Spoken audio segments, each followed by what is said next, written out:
Uma em cada 2 pessoas tem ou vai desenvolver um transtorno psiquiátrico ao longo da vida. Olhe para quem está ao seu lado. Se não for você, vai ser ele ou ela. E se você apontou o dedo, a tua situação é pior.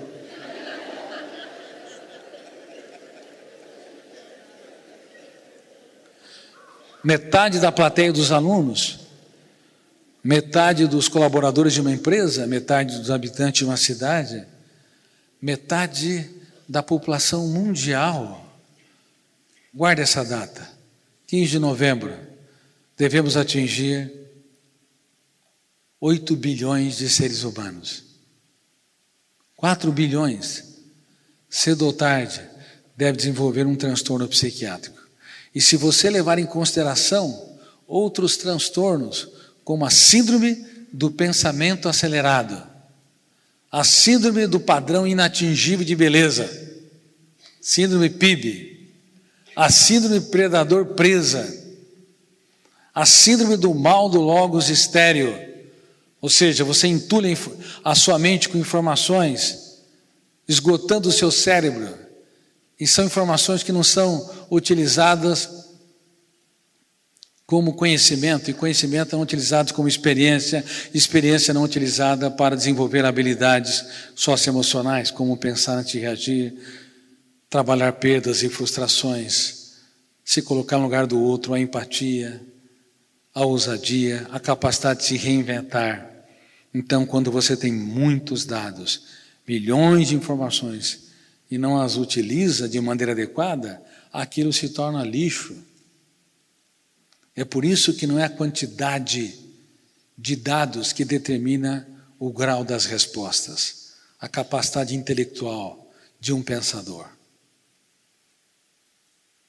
A minha teoria não apenas estuda o processo de construção de pensamentos, mas também o processo de formação de pensadores, porque homens e mulheres saíram fora da curva, libertaram seu imaginário, foram proativos, desenvolveram novas ideias e fizeram a diferença no teatro social, porque eram gênios. Nós temos tendência a supervalorizar o QI, a supervalorizar a capacidade de resgatar informações, mas não é o resgate de dados que determina um grau de um pensador. Hoje, um computador, por mais medíocre que seja, tem uma capacidade de resgate melhor que a nossa. É a organização dos dados. Einstein, com 26 a 27 anos, produziu sua teoria da relatividade. Não foi um brilhante aluno e não conseguiu espaço numa universidade para se tornar um professor, porque não tinha eloquência. Então foi trabalhar numa firma de patentes em Berna, sem nenhum grande apelo intelectual, carimbando e analisando documentos. E ali, sem o controle de um professor orientador, um professor doutor, dando as diretrizes básicas para que ele pudesse pesquisar. Ali livre, com todos os riscos, entendendo intuitivamente que quem vence sem riscos triunfa sem glórias. Quem tem medo dos riscos está fora do jogo da criatividade. Quem tem medo das vaias, das rejeições, das críticas, está fora do jogo da inovação, da capacidade de encantar, inclusive seus filhos, seu parceiro, sua parceira, e não apenas seus colaboradores. Quem vence sem riscos, triunfa sem glórias. Ali, naquela firma de patentes, Einstein libertou o mais complexo de todos os pensamentos. O pensamento imaginário, rebelde aos símbolos da língua.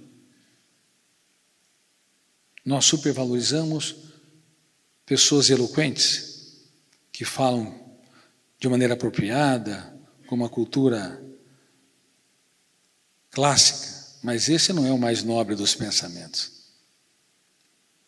Não são as pessoas mais eloquentes que são as mais criativas. Não são as pessoas que conjugam melhor os verbos que são as mais ousadas. São aquelas que libertam o pensamento anticódigo, antilinguístico, o pensamento antidialético ou o pensamento imaginário. Ele se via sentado num raio de luz e observava como um louco o que acontecia com o tempo e com o espaço.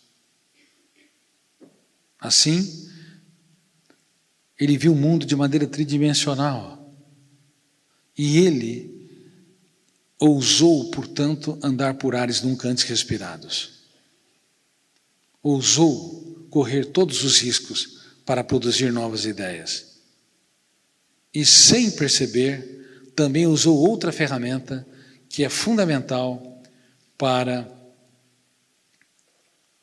a formação de pensadores. Não apenas entendeu que quem vem sem riscos triunfa sem glórias, não apenas usou o pensamento mais complexo, que é o pensamento imaginário, mas também usou a arte da dúvida. A dúvida é o princípio da sabedoria na filosofia, na construção de novos pensamentos, novos conhecimentos e novas ideias. Quem nunca duvida de si mesmo, nunca vai romper o cárcere da rotina, nunca vai romper o cárcere da mesmice, das suas verdades absolutas. E só usa a arte da dúvida quem tem intimidade com a arte das perguntas. O tamanho das respostas de um ser humano, o grau de intelectualidade de um ser humano está na sua capacidade de perguntar. E as perguntas precisam da fonte das dúvidas. Uma criança pergunta muito ou pouco antes de entrar na escola? Muito. E com o passar do tempo, as crianças perguntam muito ou pouco? Os adolescentes e os universitários, muito ou pouco? Pouco. Eles vão se calando, porque a escola vai intoxicando os alunos com o pior dos pensamentos. O pensamento antidialético ou dialético? Dialético. O pensamento anticódigo ou codificado pelos símbolos da língua? O pensamento anticódigo. As escolas intoxicam os alunos com o pensamento dialético codificado e asfixiam o pensamento anticódigo. As crianças perguntam muito porque elas libertam o pensamento imaginário. E elas perguntam de tudo, colocando seus pais em saias justas. Porque o pensamento antidialético é a fonte da arte da dúvida, que é a fonte das perguntas, a fonte da curiosidade, a fonte da exploração. Um ser humano que deixou de perguntar, deixou de produzir, deixou de inovar. Em que época que um ser humano, em média, claro, com as devidas exceções, produz mais conhecimento? Na maturidade, quando ele é reconhecido intelectualmente, ou na imaturidade, quando ele não tem evidência social, não está no centro das atenções? Em que época normalmente? Na maturidade ou na imaturidade? Na imaturidade. As grandes descobertas da ciência foram produzidas na imaturidade dos pensadores. As grandes formas da matemática, ou ideias da matemática, foram produzidas até os 20 anos de idade. Porque depois que uma pessoa é reconhecida, é louvada, aplaudida, ela não corre mais riscos. Ela tem medo das vaias, medo da crítica, medo de andar por ares nunca antes respirados, medo de cair no ridículo, medo do medo, medo dos fantasmas mentais. Por isso, com meus alunos, do programa de gestão da emoção, com meus alunos, do programa que estimula vocês a conhecerem o teatro da mente humana, essa fronteira complexa da construção de pensamentos, essa fronteira complexa dos papéis consciente e inconsciente da memória, e essa fronteira notável do eu como gestor da psique, o eu como líder, piloto da aeronave mental, diretor do script, CEO ou presidente da única empresa que não pode falir, a mente humana. Com meus alunos, vocês têm de perceber que ainda que não tenham consciência, há várias armadilhas mentais que estão travando vocês, bloqueando vocês. Seja para encantar quem vocês amam, sejam para impactar as pessoas que estão ao seu redor.